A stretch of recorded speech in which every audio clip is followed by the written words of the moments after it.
Olá, meus queridos irmãos, a paz do Senhor a todos, aos nossos internautas, amigos.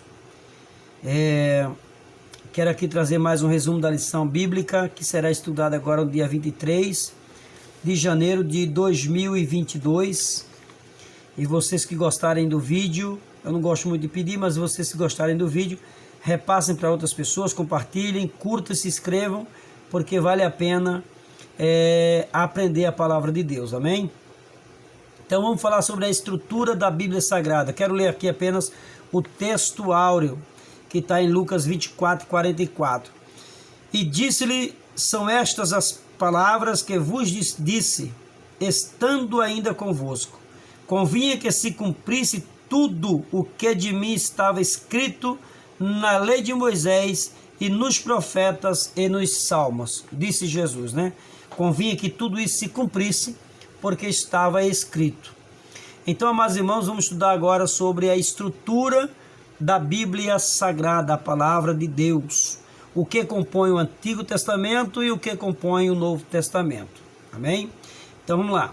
Conhecer a estrutura da Bíblia, isto é, sua visão global, é muito importante porque estudando a Bíblia desta forma, vamos compreender ou entender um livro específico da Bíblia Sagrada, e aprendendo um livro específico da Bíblia, fica fácil para entendermos a história da salvação. Amém? Porque a mensagem da Bíblia é a história da salvação, é uma mensagem de salvação, de livramento, sotéria. Amém?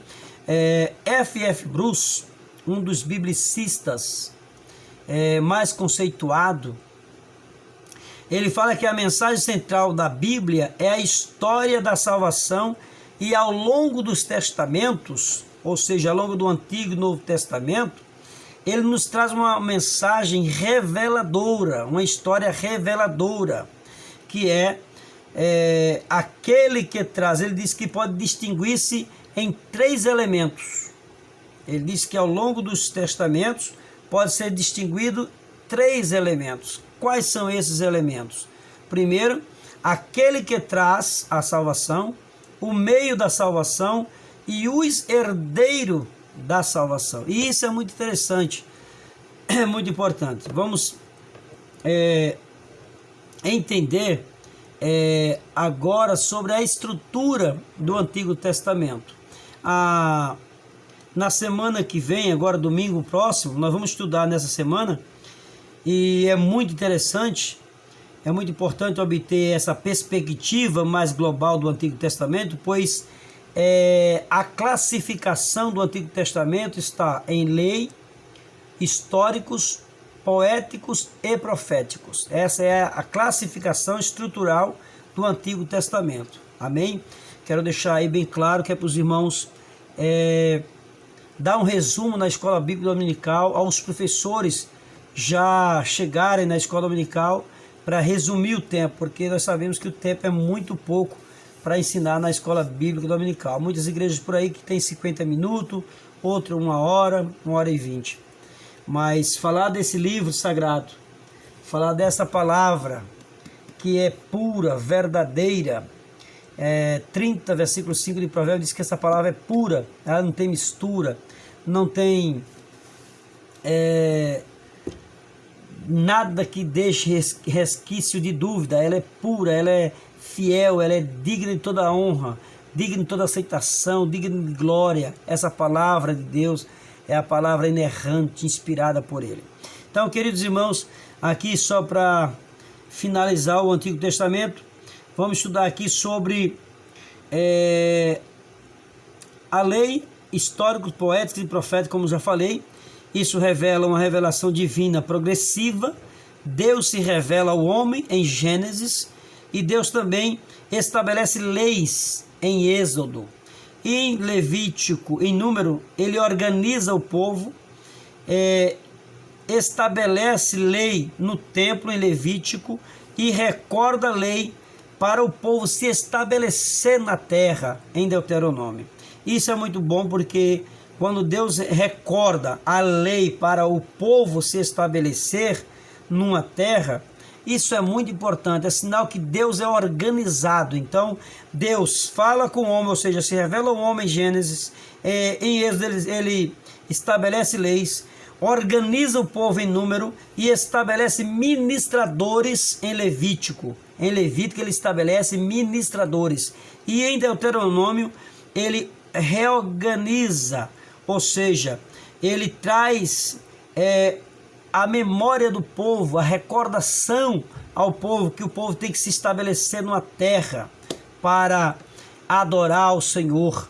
Amém? Aqui nós temos também, meus queridos irmãos, a essa estrutura, ou seja, essa estrutura do Pentateuco, né? Aqui diz essa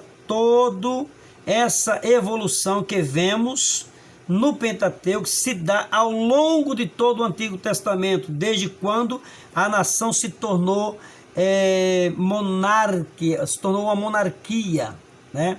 Se tornou uma monarquia. Então isso é muito importante. Depois daí, ela foi levada cativo para o cativeiro, desde Josué a Malaquias. Então, é muito importante que os alunos saibam e percebam que essa história antiga é a história da salvação. Essa história da salvação que começou por meio de um povo e que desse povo surgiu o Salvador do mundo, que foi o nosso Senhor e Salvador Jesus Cristo. Então, Deus estabeleceu algo e veio através deste povo para salvá-los, para livrá-los, né? A Bíblia diz que em Isaías 7,14, que o mesmo Deus dará um sinal: a virgem conceberá e dará à luz um filho, no qual se chamará Emanuel, que traduzido é Deus conosco. Então, Deus veio para o que era seu, mas o povo judeu rejeitaram, e a Bíblia diz em João capítulo 1, no Evangelho de Jesus, segundo escreveu o evangelista João, ele diz que Jesus veio para o que era seu, mas os seus não receberam, mas todo aquele que o receberam, deu-lhe o poder de ser chamados filhos de Deus. Amém? Essa aí é a estrutura do Antigo Testamento. Mas sem mais delonga, vamos partir para o Novo Testamento. Os livros do Novo Testamento confirmam o Antigo Testamento e por meio dos evangelhos, história, epístola e revelação.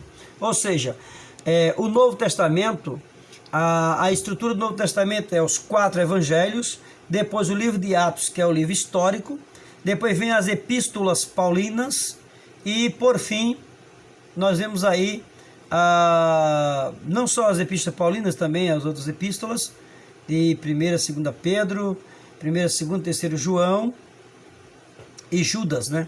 Depois, por fim, o Apocalipse, que é o livro da revelação. Então, a estrutura do Novo Testamento está montada em os evangelhos, o livro histórico, que é o Atos, as epístolas e o livro da revelação, que é o livro do Apocalipse. Amém? Quero que os irmãos entendam. Evangelhos, histórico, que é o Atos, epístolas e revelação. Essa aí é o que compõe o Novo Testamento.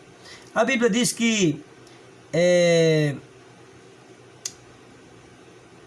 quando nós estudamos isso aí, a Bíblia vai nos mostrar lá em Gálatas 4:4, que Jesus, o nosso Salvador, ele veio confirmar essa salvação na plenitude dos tempos. Que maravilha! Ao longo do tempo, a Igreja de Cristo cultivou um profundo respeito e reverência aos livros que Deus inspirou por intermédio do Espírito Santo. A Igreja primitiva, e até hoje, né, nós temos aí guardado, cultivado, reverenciado e crido nas Escrituras como palavra inspirada por Deus. Essa é a palavra inspirada por Deus. Por isso que tanto a igreja da antiguidade cultivavam, reverenciavam e criam nela como inerrante e infalível palavra de Deus, porque sabia que ela era inspirada por Deus. Assim sendo, nós também cremos que a palavra de Deus, ela é toda, não é em parte, mas ela é toda inspirada por Deus. desde o Gênesis ao Apocalipse. Ela é a palavra de Deus, inspirada e inerrante. Portanto, trazer essa consciência estrutural das Escrituras Sagradas é um fato fundamental para o nosso bem. E isso é bom porque nós temos que aprender a ler e a entender a Bíblia Sagrada. Então, na próxima lição, vamos estudar sobre como ler as Escrituras, né? Como ler as Escrituras, como entendê-las. Então, que Deus abençoe a todos, que fiquem aí com esse pequeno resumo, mas não deixem de curtir, de compartilhar, de se inscrever, para que nosso trabalho esteja cada dia mais, venha assim aprimorar, melhorar, e a gente possamos aí transmitir para vocês cada dia, cada semana, um vídeo melhor, um vídeo mais estruturado, mais bem explicado para vocês aí. Que Deus em Cristo vos abençoe. E aqui quem vos despede é o seu irmão em Cristo, Ezequiel. Um abraço a todos e até a próxima aula em nome de Jesus.